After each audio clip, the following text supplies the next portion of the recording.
ওমানে কর্মরত বাংলাদেশি শ্রমিকরা উভয় দেশের সামাজিক উন্নয়নে অবদান রাখছে বলে জানিয়েছেন প্রধানমন্ত্রী শেখ হাসিনা।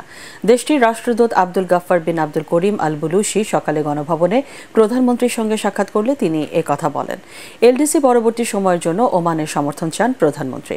এ সময় বাংলাদেশিদের ওপর ভিসা নিষেধাজ্ঞার বিষয়ে দেশটির রাষ্ট্রদূত প্রধানমন্ত্রীকে জানান, বর্তমানে প্রায় 10 লাখ বাংলাদেশি জনশক্তি ওমানের শ্রমবাজারে কাজ করছে।